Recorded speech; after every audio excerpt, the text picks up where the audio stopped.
E aí, galera, tudo certo com vocês? Vem comigo que hoje é dia de acordados!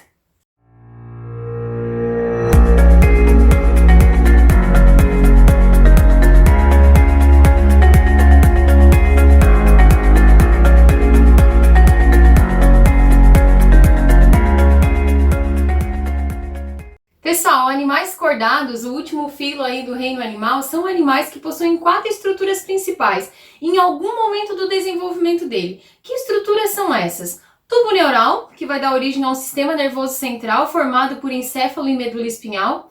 Ele vai ter aí uma notocorda, que é um eixo de sustentação, que no nosso caso, que somos vertebrados, é substituída pela coluna vertebral.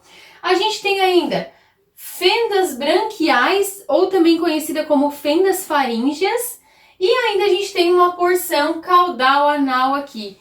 Todo animal cordado tem em algum momento do seu desenvolvimento. Alguns permanecem até a vida adulta com essas estruturas, mas em compensação outros ao longo do seu desenvolvimento vai desaparecendo e algumas estruturas até mesmo sendo substituídas.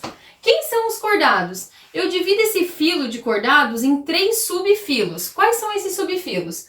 Urocordados, cefalocordados e craniata. Só que esses 3 subfilos eu ainda vou classificar em 2 grandes grupos.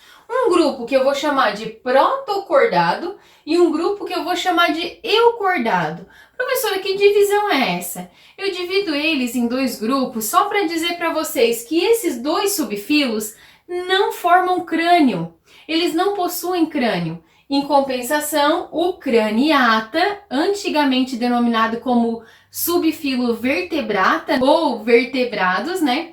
A gente tem aí a presença de crânio, só que ao longo das pesquisas percebeu-se que algumas espécies não desenvolviam a coluna vertebral. No entanto, tinham crânio. Então, por isso que mudaram essa nomenclatura de vertebrata para craniata. Mas pode aparecer qualquer das 2 nomenclaturas em provas, tá? Então, vamos lá. 3 subfilos. Esses 3 subfilos eu vou dividir em 2 grandes grupos, porque esses 2 não têm crânio, protocordado. Esse aqui tem crânio, eucordado. Beleza?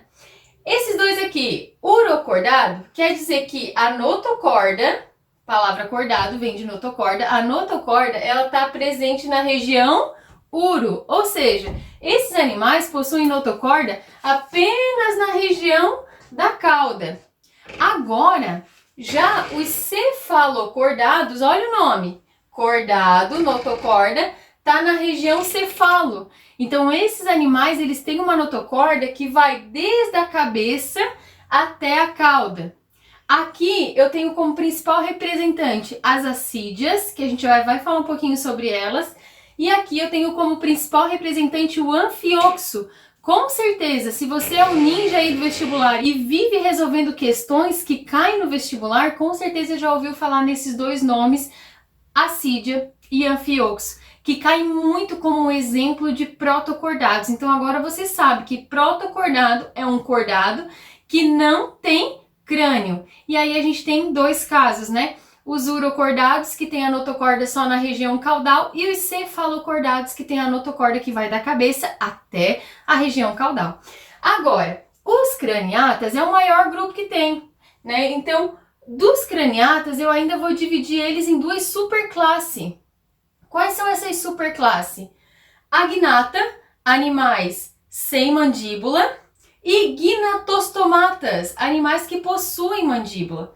Quem são os que não têm mandíbula? As lampreias e as feiticeiras. Elas são animais marinhos, parecem peixes, mas não têm estruturas locomotoras especializadas, né? Também não tem mandíbula. Elas têm uma boca circular cheia de dente e a boca dela faz sucção de alimento, que nesse caso é alga, né? Elas usam os dentes para raspar a alga, né? Que está presa em rochas, por exemplo, ou em algum substrato. Elas conseguem se alimentar também de microcrustáceos. Então, tudo pelo poder de raspagem e sucção. A alimentação delas é bem limitada e justamente por isso que elas não têm assim o sucesso evolutivo. A distribuição geográfica delas é bem pequena. E então, já os gnatostomatas apresentaram mandíbula e a vantagem evolutiva foi que a alimentação diversificou e isso fez com que eles se tornassem mais competitivos no meio e tivessem uma distribuição geográfica muito maior. Quem são eles? Os peixes, que a gente pode dividir ainda em dois grupos, os teíctes, que são os peixes ósseos, e os condrictes, que são os peixes cartilaginosos, anfíbios, répteis, aves e mamíferos, que nós vamos estudar um por um, né? Quem a gente não vai estudar muito detalhadamente um por um são os protocordados, então a gente vai dar uma atençãozinha especial para eles. Vamos lá, então. Gente, urocordados, quem são eles? São animais exclusivamente marinhos, existem em torno de 3.000 espécies registradas e eles vivem fixos num substrato, presos no fundo do mar. Só que, no entanto, eles têm uma fase larval, né? O desenvolvimento deles é indireto e a larva deles é natante, ela é livre, né? O corpo deles é revestido por uma tunicina, é um polissacarídeo muito parecido com uma celulose. Então, às vezes, em alguma questão de prova, eles vêm chamados não como urocordados, mas como tunicatos. Quem são os tunicatos? São animais que possuem essa tunicina, que é um polissacarídeo, um carboidrato muito semelhante à celulose, né? Que está presente lá na parede celular das células vegetais. E que esses animais apresentam essa tunicina, né? Então, por isso que são chamados de tunicatos. Exemplo deles, assídia. Vamos ver quem é a assídia? Gente, a assídia é esse animal que você está vendo aqui na telinha. Ué, professora, mas isso aí não é um porífero? Não, gente, isso aqui é uma assídia, né? Não é um porífero por quê? Parece que olhando é muito semelhante a um porífero, inclusive eles se alimentam também por filtração, entrando água com nutrientes e saindo a água, né, filtrada aí com as excretas. Só que o que acontece? Esses animais, eles têm tecido verdadeiro, eles são triblásticos, eles são celomados, meu Deus, eles têm estruturas muito complexas e não tem como ele ser considerado um porífero que lá na linha evolutiva tá lá no comecinho da árvore filogenética porque tem poucas novidades evolutivas, tá? Então cuidado com isso, a assídia pode até parecer um porífero a olho nu, mas ele é um cordado, na linha evolutiva ele tá lá no final da árvore filogenética. Por quê? Porque ele tem notocorda, tem tubo neural, tem fendas branquiais e tem cauda anal, né? Em algum momento do desenvolvimento dele, beleza? Gente, e agora, quem são os cefalocordados? Cefalocordados, quem são eles? São animais que a notocorda vai da cabeça até a cauda e hoje tem aproximadamente de 20 a 30 espécies descritas, então são bem poucas espécies, né, desse grupo, né, do filo dos cordados. O mais conhecido de todos é o Amphioxus, e o Amphioxus ele é super estudado na biologia porque ele tem um desenvolvimento embrionário muito parecido com a gente. Então dá uma olhadinha aí no Amphioxus, né? Esse animal, ele vive no fundo do mar e parte do corpo dele, a parte posterior do corpo dele, normalmente fica enterrado na areia e ele fica só com a parte anterior, né, aparecendo. Agora vamos ver um pouquinho aqui dos eucordados, né, numa linha evolutiva, pensando na árvore filogenética. A gente viu que eles possuem crânio e que eu divido em dois grupos, agnata e gnatostomata. O gnatostomata a gente vai estudar um por um em detalhes, então vamos falar um pouquinho dos agnatas. Vamos lá então, quem são os agnatas, né? Os agnatas são os craniatas sem mandíbula e a gente encontra aí as lampreias e feiticeiras como principal representante desse grupo. E é interessante que a notocorda, ela vai permanecer até a fase adulta e ela vai formar um endoesqueleto cartilaginoso, só que com uma cartilagem diferente, que não tem a base de colágeno. Vamos dar uma olhadinha então, numa lampreia, numa feiticeira, só para vocês observar aquela boquinha linda que elas têm. Dá uma olhadinha. Não tem mandíbula, boca circular, que tem o poder de sucção, dentes raspadores. Gostaram, né? O máximo.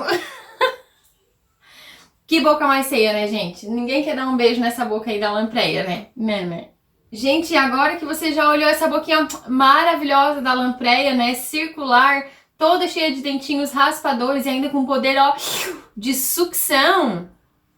Vamos aos gnatostomatos, né? E vamos pensar neles numa linha evolutiva. Então, se eu for observar uma árvore filogenética, né? Com menos novidades evolutivas para mais novidades evolutivas. Então, primeiro, o que separa, né, o subfilo craniata dos demais? O fato de ter crânio. Crânio é a novidade evolutiva. Então, aqui eu já englobei as lampreias, por exemplo, né, e as feiticeiras aí, peixes bruxas, né? O que surgiu da lampreia para os peixes? O que surgiu que elas não têm mais? Mandíbula. Aqui, ó, daqui para cá, todo mundo tem mandíbula. Os peixes, os anfíbios, os répteis, aves e os mamíferos. Todo mundo tem mandíbula.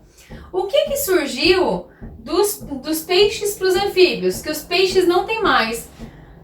4 membros locomotores, que permitiu, por exemplo, que esses animais invadissem o ambiente terrestre. Então, a gente tem aqui nos anfíbios os primeiros tetrápodes, né? Animais que têm 4 membros locomotores. Professora, mas a gente só tem 2. Sim, mas a gente tem 2 braços, né? Então, num processo adaptativo, né, e de sobrevivência, a gente acabou adaptando 2 dos membros para a locomoção. Mas a gente também tem o suporte dos nossos braços, né, caso necessário for. Vamos lá. Serpente. O que surgiu dos anfíbios para os répteis, né? Eles passaram a ter ovos amnióticos, ovos com cascas resistentes também, né? Passaram a ter mais anexos embrionários, permitindo uma maior sobrevivência e melhor adaptação ao ambiente terrestre. O que surgiu nas galinhas? Daqui para baixo, todos esses animais aqui, eles são ectotérmicos. O que isso significa? Que a temperatura deles varia conforme o ambiente externo. Se o ambiente externo está frio, eles acabam ficando frios. Se o ambiente externo está aquecido, eles também acabam ficando aquecidos. Então, eles acabam não tendo uma temperatura constante. Esses animais também eram chamados de pecilotérmicos. Pecilotérmicos são animais que não têm a temperatura constante, que varia conforme o ambiente. O que as aves e mamíferos são? Eles são homeotérmicos ou endotérmicos. Endo, de dentro, ou seja, o nosso próprio metabolismo interno funciona como uma máquina produtora de calor que faz com que a nossa temperatura se mantenha constante. Olha a importância disso. Aves e mamíferos eu encontro em qualquer lugar do planeta. Independente se é um deserto, independente se é no Ártico. Eu sempre vou encontrar aves e mamíferos, porque eles conseguem manter a temperatura deles constante, tá? Professora, mas eu também encontro peixes. Sim, mas é que o peixe, ele vive aonde? Ele vive na água.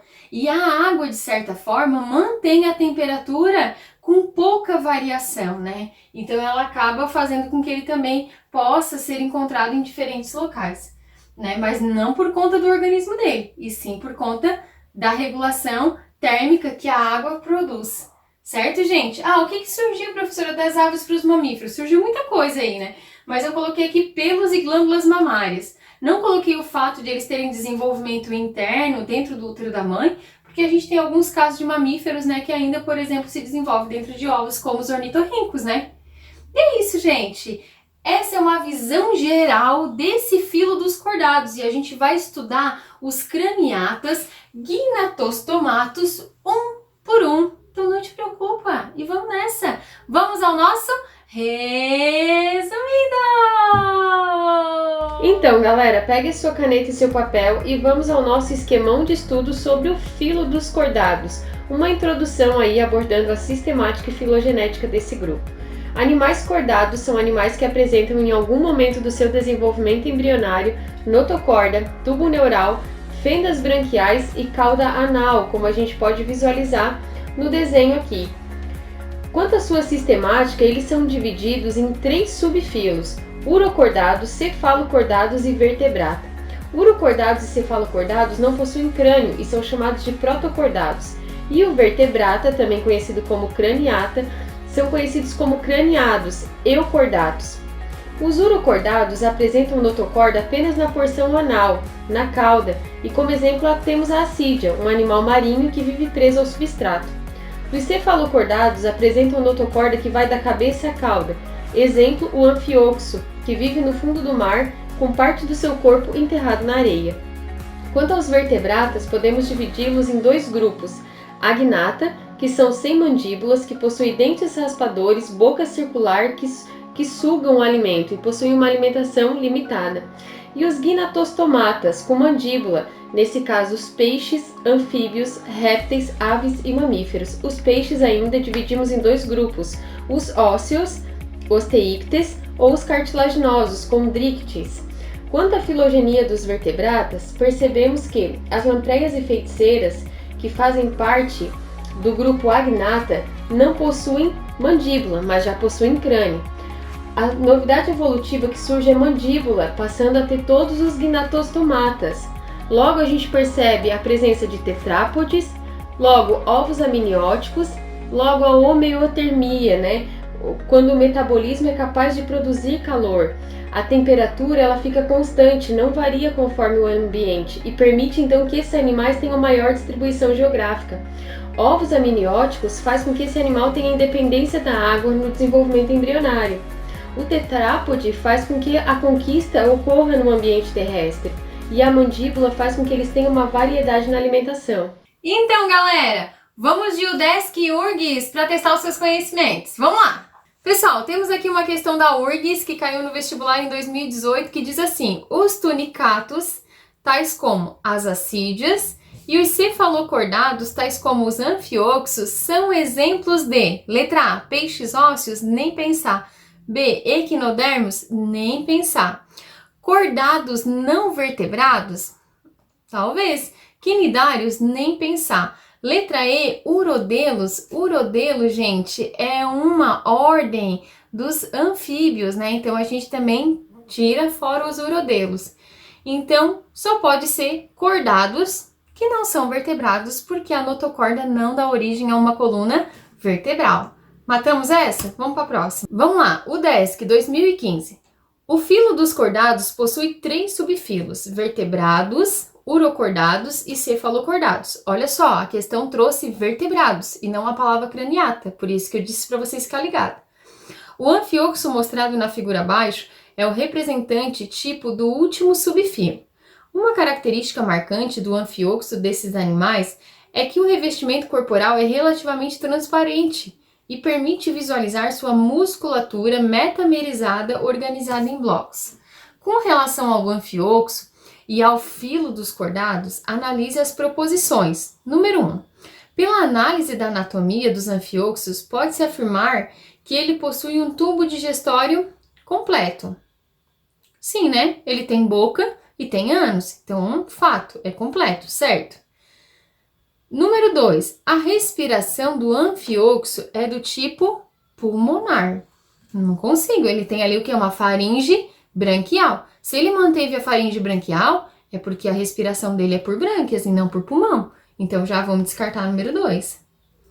Número 3. O habitat dele é aquático. Fato, ele tem faringe branquial, é aquático. Número 4. Os cordados vertebrados, a notocorda se transforma em coluna vertebral. Gente, a notocorda ela não se transforma, ela é substituída, tá? Então essa questão tá errada.